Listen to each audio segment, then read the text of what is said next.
Hi, everyone. Kevin Thompson here from Creative Competitors, and I'm here with one of my favorite peeps in Nashville, Dave Delaney. Dave, so good to have you here. Thank you. Thanks for having me. Thanks so much. I tell you, I'm a big fan of yours.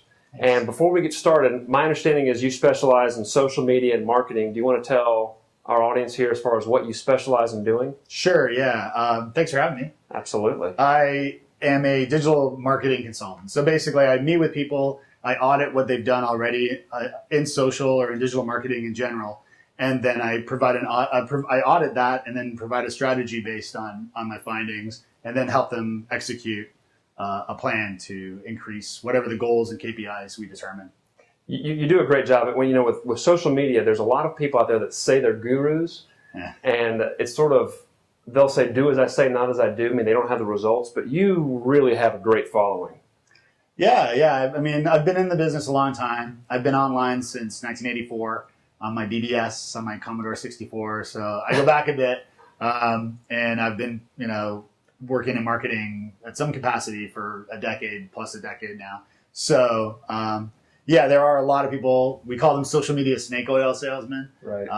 There's a lot of people out there that are, just self-proclaimed gurus, as you said. And anybody who says they're an expert or a guru or anything like that is usually full of it. So, well, you've got demonstrable results. I'll sort of be on your Google Plus profile or your Facebook, and you're interacting with Chris Brogan, who's a great personality, and you're a Guy Kawasaki. You're doing a great job. Another small plug for you is that you were last year you were featured as one of the top 40 leaders in tech in the Nashville community. So as far as the theme of the program is creative competitors, you definitely fit the mold. Thank you. Without a doubt. Okay, so let's get started here. And one thing that's challenging for my partner and I as attorneys is we don't know what analytics to follow. Okay, so we have a website, but how much or what data should we be measuring that would influence our decisions with our business? And so as you're consulting with clients, how do you identify what metrics are important? I help determine who their target market is first. I think before you start creating tons of content online or jump on every social networking service, you should really determine who you're trying to reach. And then create a goal that's specific. So whether it's increasing our email newsletter subscribers by 20% by X date, or increasing traffic or time on site or conversions, or if you have an e-com store, increasing revenue from the site. So it's determining who you're trying to reach, what you want them to do when they come to your site, and then determining that goal, and then measuring. Once you set the goals, then you can start adjusting things accordingly. So, what tools do you like to sort of capture the data? Google Analytics is free; it's very popular. Do you like that kind of service? Absolutely, I love Google Analytics. I mean, they're changing it all the time. They're always updating it. It's free, which is very nice. I'm a big fan of Google Analytics for sure. My partner and I feel like we just do a lot of activity. We're precise like sledgehammers. Yeah. And we sort of have an instinct as far as what works, but I think we could be more refined. Mm-hmm. When you're working with an e-com strategy, social makes sense. But what about with professionals, like attorneys or accountants? Should they even be trying to be social and playing social media? Absolutely. I think social is, almost more important than search now, in a way, because you can see with Google Plus, Google has a lot of interest in capturing the social side of business, right? I mean, obviously they won't claim that they're competing with Facebook, but they are. I mean, search is changing dramatically now, and in the future, search will really be results from your peers. So if I'm looking for a restaurant in a certain area and I see that you, my friend, likes a certain restaurant there, I'm more likely to go to that restaurant based on your review. So because I trust you, and those types of search results, if that can be integrated, that's extremely important. So it's something to consider. So the more content you create, that's legitimate content, that's interesting to your fans and friends and followers and customers, the more content that you create, on a blog and through social media, the more likely you're going to rise to the top in search results, because you're providing, relevant information for your audience, things that they will find useful and share. So I'm glad you shared that, because and I don't know what you think about this, but I've never actually spent $1 on SEO tactics. I'll pay for Google AdWords, but a lot of people cheat. They'll pay for SEO tricks or these vacuums or all kinds of tools out there to kind of trick Google's algorithm. Right. But Google is always one step ahead. Do you ever recommend people spend money to boost up search results? No, not really. I mean, I think it's extremely important to be honest. I guess my mother raised me well. But I do. I believe in transparency. And you hear the word transparency constantly, and it's almost, it's a little annoying sometimes. But it's true. I mean, you need to be honest. And I think trying to game the system is a bad idea. And Google look for case studies. They look for people to make examples of. Right. Facebook will start doing it sooner or later with some of their promotional things. And you look at JCPenney last year. I think it was last year, or maybe even 2 years ago now.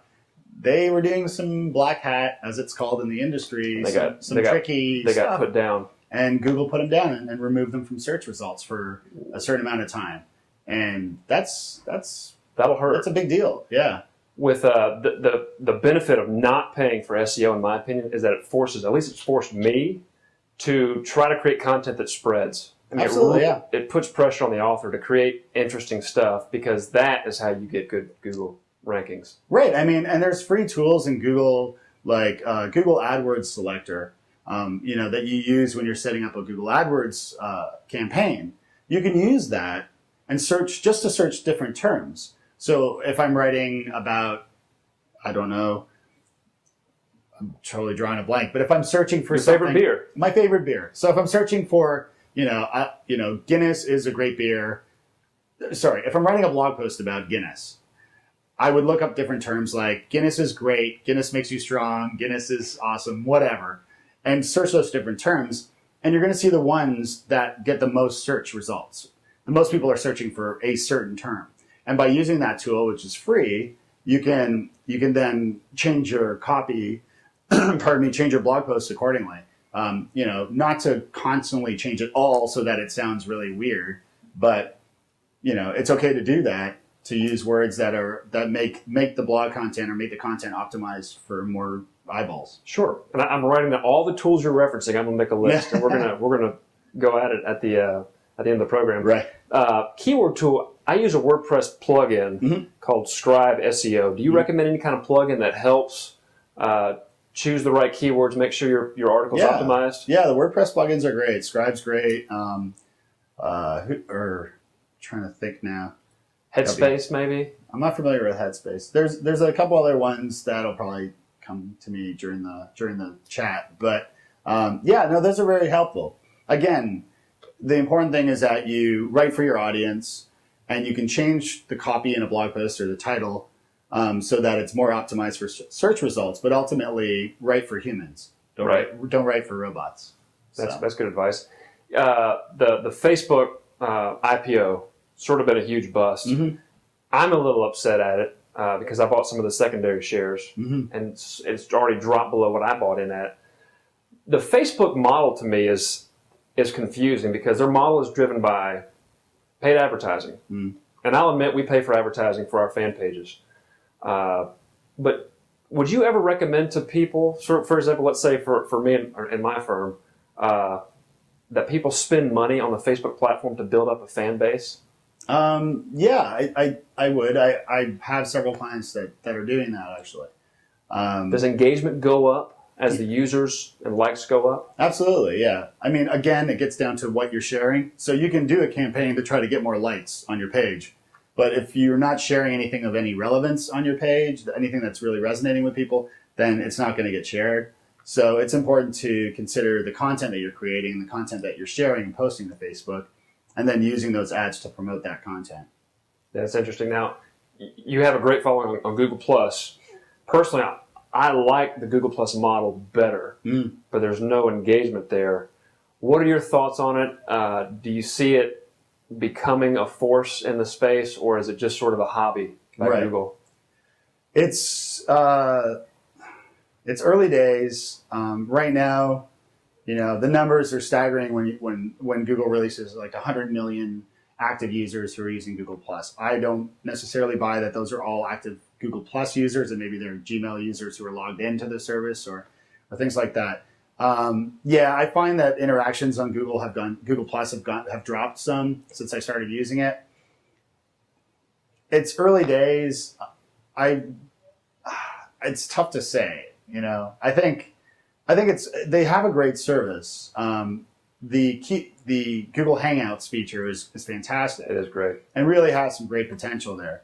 So that's one thing that I think they can really capitalize on and use well and promote a lot. So what I like about it, and you're in a similar boat because you have a personal identity. Mm-hmm. You and you have a family and a wife and 2 children, and you have your personal friends, and yet you also have this public persona, a brand. In Facebook, it's really hard to separate the two because everybody, I'm sure you've gotten a lot of friend requests from people you don't even know. Yeah. And maybe you made the same mistake that I made and you just accepted all of them. Mm-hmm. And so the news feed is kind of trashed. Yeah. At least for me, it's trashed. And so the model, I like the Google model where it's more following based, where you don't have to follow them back, but there's just no activity. That's the problem. I mean, if your friends and family aren't posting things on Google Plus, and that's a big reason why you are using social media, personally, then, it doesn't serve its purpose. If all your family are on Facebook, then that's where you have to go. So you can create, private groups and private lists on Facebook to be able to follow or subscribe to those people. So it does help that way. But I mean, I don't swear by Facebook either. But as far as these sites go, I mean, obviously Facebook is, still a very, very, very valuable place to be. So what drew you to social media to begin with? Because my understanding, you're with Griffin Technology. I was, yeah. Right, you're with Griffin Technology. Now you have your own consulting firm. Mm-hmm. You served as a social media coordinator over there, or marketing coordinator. You've got this brand. You're good at it. What kind of got your attention? Got me into it? I think it gets back to that 1984 time when, my friend's dad had a BBS, a bulletin board system back in the day, and I was fascinated by it. And so, War Games, the movie came out, and, you might recall that film. Right. And so I got intrigued by this whole idea of modems and calling people and connecting with other computers. So I would call other computers and use other BBSs. And then I created my own. And so late at night, I love telling this because my Commodore 64, if you remember, the disk drive would be red if it wasn't being used, and then it would turn green if it was being used. And you'd hear it spinning. And late at night, I'd have my ringer on my phone turned off. I'd have my monitor turned off, and my room would be glowing red.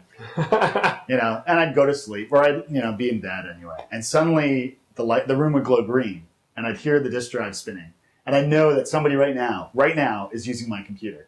And I jump out of bed, and I turn on the monitor, and I get up and get into what's sysop mode, systems operator mode, and get into the chat room or what have you, the chat service, and be able to chat with them, whoever was using my computer. Only one visitor at a time. That's pretty neat. It was a single node, and it just fascinated me. And all my life, my entire career of marketing and promotions and publicity and all that stuff, I've always brought an online component to it. Even before early days, before that was needed, I would try to drive traffic to our site or increase an email list or what have you. So I've always just been very, very intrigued by it. And I'm a social guy, and I like connecting with people online and in real life too, as they say. So, as when Twitter, came out, I've been on Twitter since February '07. You have several thousand followers, correct? Yeah. Like, did I insult you? Is it like 100 or? No, I honestly don't even. I don't. I really check it too often. I know that metric is not really. It is a weird metric. Yeah. I think it's probably around 10,000 now. That's great. Yeah, but I don't buy lists. It's always been organic, and that's important to me because I want people that are following me for a reason, and because they want to interact. And yeah, there's a lot of bots now that do that too, which is unfortunate. But I think Twitter's battling the spam like everybody else. So that's neat. That's a neat history that got you in the space. I want to say, didn't Steve Jobs had a similar experience with the whole BBS deal, or maybe it was Bill Gates? One of those guys fell in love with that whole idea. Yeah. That's pretty neat. Yeah. I could be way off, but No, I believe they probably both did anyway. Yeah. And Wozniak with Steve Jobs as well was pretty involved with that too. So. That's really neat. Now, you mentioned the whole idea of, you've got the online networking figured out. I mean, you've got a great brand. I really am a fan. I mean, I take my cues from certain people. You're one of them. I follow Michael Hyatt a lot. I think he's just amazing. Chris Brogan. Who are some of the people that you follow, that you really respect, and that they're in your, what do you call it, subscription list? Yeah, CC Chapman is an amazing guy. CC's an early podcaster. I was an early podcaster too. I had a podcast, which is internet radio for those who don't know, and video now as well. We've got a podcast. Yes, of course, right Absolutely. Here. Yes, sorry. Yeah. So talking to you here, I forget we're being filmed. But yes, so with CC though, I listened to his podcast back in 2005 when I had a podcast, my first podcast, and we became friends online through Twitter and through his blog and through the show, and then I met him in real life, which is at a podcasting conference in 2006 or 2007. And so CC is just he's just an incredibly nice guy. He's a great guy. He's extremely smart. He's very gifted creatively, and he's got a great head with marketing. He has a book, best-selling book that Content Rules. Content Rules. I read it. I follow CC. He wouldn't know who I am, but he is a great personality out there. Absolutely, yeah. He and his co-author Ann Hanley from Marketing Profs is also someone to follow. You mentioned Chris Brogan. Julian Smith is another person who I really respect a lot, and he's been in the game for a long time too. Julian's a great guy and also very smart. He pushes buttons. He curses a lot. He curses a lot. He does curse a lot, so not everybody. A few F-bombs. A few F-bombs here and there, yeah. But he's a very smart guy, and he wrote a New York Times best-selling book with Chris Brogan called Trust Agents, right. And they have another book coming out in October. And he has a free book called The Flinch, which is available as an ebook for free, Kindle. On Kindle, yeah, which is a great book, just sort of an inspirational book, really more than marketing or anything like that specifically. But those are some great people to follow. I think I've read part of The Flinch, actually. It reminds me of The Dip by Seth Godin, where it's sort of like, you have to assess that there's a problem, and it's important to go about solving it. It doesn't give you specific strategies. But in most cases, you don't need specific strategies. You just need a boot to your rear end to get going. Yeah, and that book's actually on the Domino Project, which is Seth Godin's publishing whatever platform. So Neat. Yeah. Okay, so you've got your online brand, which you've got figured out. But there's also, I saw you give a talk at PodCamp, which, by the way, didn't you start that? Yeah, I co-founded it. Yeah, 2006. Barcamp was 2007, and that was 2008. Okay. The first PodCamp Nashville was February 2008. That was a great leadership effort, because that's a great conference. Thanks, yeah. But at your talk, you talk about the importance of networking offline. Yes. Going to events, shaking hands, actually building relationships, genuine relationships. You give hours of consultation on the subject, but in a nutshell, can you sort of summarize your strategy as far as how much you should spend offline versus online?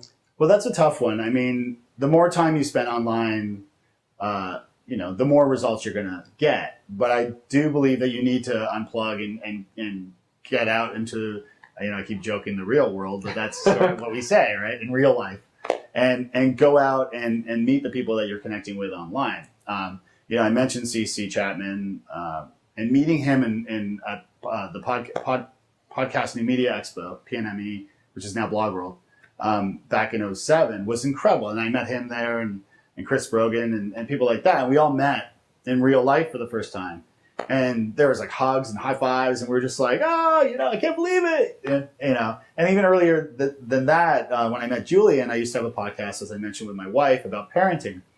And we met, Julian and I met at a podcasting conference in Kingston, Ontario called Podcasters Across Borders.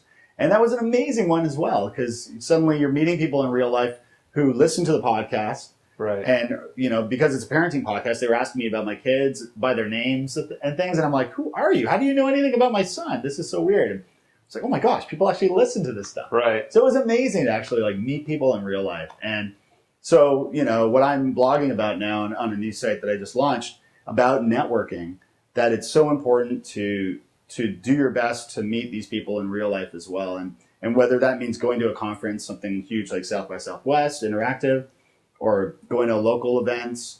I host a few different networking events in Nashville. Geek Breakfast being one of them. Geek Breakfast is one, yeah. But it's good to come out and actually meet the people that you're talking to online. So kind of solidifies that relationship, makes it whole. Well, you're very humble because you had a perfect opportunity to plug your site and you didn't do it. I know. You didn't do it, but it's DaveADelaney.com. Yes. And that's sort of your effort to talk about offline networking versus social networking. And yeah. I just have a crystal ball and I envision maybe some future book deal or some kind of content that you can sell. And I think you'll sell a lot of it. Yeah, I've got some ideas for that. I have had some interest from a couple publishers about working on a book around that topic. So Michael Hyatt talks about authors nowadays. It's not about so much. Well, content's very important, but you need to have a platform first. Mm-hmm. You've already got that, Mm-hmm. and so to be able to put that on paper and share some insights as far as how you built your platform, I would buy it. That's a great idea. You also have a site that's been up for a while, DaveMadeThat.com. Yeah. That's sort of a fun site that you use. Yeah, that was, I started that. Well, I had a blog a long time ago called Dave Made This, and it was my failed attempt at becoming a web designer. And I realized, I'm not good at this. So I started a new blog called Dave Made That. And when I moved to Nashville, actually. And Dave Made That is just dedicated to really social media and marketing. But I'll write about things about my family or things about Nashville or what have you. So it's sort of a hodgepodge of a lot of different stuff, which was part of the inspiration of starting my networking blog, because I wanted to really hone in on something. And it's something that, whether it's sort of like I saw the light, I'm like, wait a minute, I know how to network. I love this stuff. I need to start writing about it more. Right. And the feedback, has been really positive so far. So, it's only been a couple weeks, so it's been great. So far, so good. So that's DaveADelaney.com. And so, Dave, before we cut out, do you want to share some other ways for the audience to connect with you? Absolutely, yeah. I'd love you to drop by the new site and let me know what you think. You just plugged that really well. I appreciate that. I'm also at Dave Delaney on Twitter. And you can find me at Dave Delaney most places. But reach out on Twitter. And if you have questions about the stuff that we talked about, I'm more than happy to answer those questions. Dave's really good about that. You send him a message, he will respond very fast. I don't know how you do it, but it's one of the reasons why everybody likes you. I'm serious. I'm really honored that you came here. This was a huge, very nice thing that you did for us. And I won't forget it. So thanks a lot, Dave. Thank you. Thanks. It's a pleasure. Appreciate it.